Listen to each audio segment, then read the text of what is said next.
Hello friends, welcome to angel place vlogs. இன்றைக்கி நம்ம சேனலில் ரொம்ப ஈஸியான டேஸ்டியான பீட்ரூட் சாதம் தான் பண்ண போகிறோம். இந்த லஞ்ச் பாக்ஸுக்கு வந்து குழந்தைங்க விரும்பி சாப்பிடுவாங்க. கலர்ஃபுல்லாகவும் இருக்கும். பண்ணுறது ரொம்ப ஈஸி. இப்போது ஒரு 2 டேபிள் ஸ்பூன் அளவுக்கு நெய் சேர்த்துக்கலாம். கடாயில் நெய் நல்லா உருகட்டும். உருகின பிறகு நம்ம வாசனைக்காக இது கூட தேங்காய் எண்ணெய் சேர்க்கலாம். நீங்கள் நல்லெண்ணெய் இருந்தால் கூட நல்லெண்ணெயில் செய்யுங்க, நல்லா வாசனையாக இருக்கும். நான் தேங்காய் எண்ணெய் சேர்க்குறேன். தேங்காய் எண்ணெய் சேர்க்கும்போது நல்லா ஃப்ளேவர் நல்லாயிருக்கும். தேங்காய் எண்ணெய் கொஞ்சம் சேர்த்துட்டு இப்போது எண்ணெய்லாம் சூடாகட்டும். சூடானதுக்கப்புறமா இது கூட நாம் கடலைப்பருப்பு, உளுந்தம்பருப்பு, அது கூடவே வேர்க்கடலை இது எல்லாத்தையும் சேர்த்துக்கலாம். அது கூடவே வரமிளகா சேர்த்துக்கலாம். நீங்கள் முந்திரி பருப்பு இருந்தால் கூட சேர்த்துக்கோங்க. இப்போ பருப்பு எல்லாமே நெய்யில் நல்லா பொரிஞ்சு வரட்டும். இதை நல்லா வறுத்துக்கலாம். லைட் ப்ரௌன் வர்ற வரைக்கும் நல்லா வறுத்துட்டு கட் பண்ணி வச்சதான வெங்காயத்தை இதோட சேர்த்துடலாம். நீங்கள் பல்லாரி வெங்காயம், சின்ன வெங்காயம் எது இருந்தால் கூட நீங்கள் சேர்த்துக்கோங்க. நான் சின்ன வெங்காயம் கட் பண்ணி அதை சேர்த்துருக்கேன்.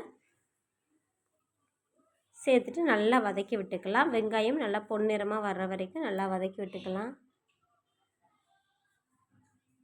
இப்போ நாம் இதில் கொஞ்சோண்டு காஷ்மீரி சில்லி பவுட்ரு சேர்த்துக்கலாம். காரத்துக்காக ஏற்கனவே வரமிளகா சேர்த்துருக்கோம். இது தேவைப்பட்டால் பச்சை மிளகா கூட சேர்த்துக்கோங்க. இப்போது லாஸ்ட்டாக நம்ம துருவி வச்சதான பீட்ரூட்டை இதோட சேர்த்துக்கலாம். இந்த மாதிரி பீட்ரூட் சாதம் பண்ணுறது ரொம்ப ஈஸியாக இருக்கும். ஃப்ளேவரும் நல்லாயிருக்கும், டேஸ்ட்டும் நல்லாயிருக்கும். பிள்ளைங்க விரும்பி சாப்பிடுவாங்க. இப்போ பீட்ரூட் சேர்த்ததுக்கப்புறமா நம்ம நல்லா வதக்கி விட்டுக்கலாம். பீட்ரூட்டில் வந்து பச்சை வாடை இருக்கும், அதனால் அது போகிற வரைக்கும் நல்லா வதக்கி விட்டுக்கலாம். நல்லா வேகணும்.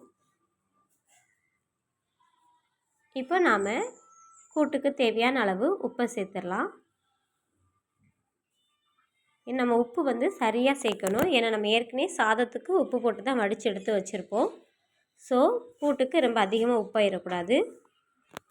தேவையான அளவு உப்பு சேர்த்துட்டு ஒரு 5 மினிட்ஸ் மூடி போட்டு வேக வச்சிடலாம். பீட்ரூட் நல்லாவே இப்போ பாருங்கள் வெந்துருச்சு.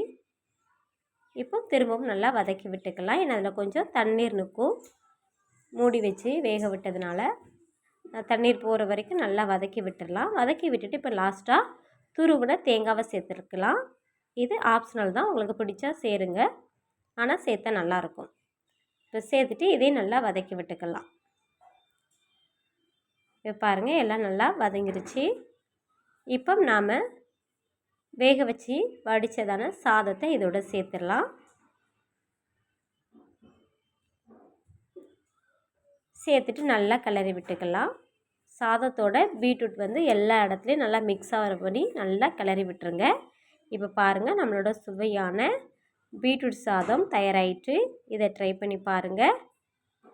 இந்த வீடியோ உங்களுக்கு பிடிச்சிருந்தனா லைக் பண்ணுங்கள், கமெண்ட் பண்ணுங்கள். மறக்காமல் நம்ம சேனலுக்கு சப்ஸ்கிரைப் பண்ணிடுங்க. கடைசியாக கொத்தமல்லி தழை தூவிட்டு ஸ்டவ்வை ஆஃப் பண்ணிவிட்டு டிஃபன் பாக்ஸில் பேக் பண்ணிடலாம்.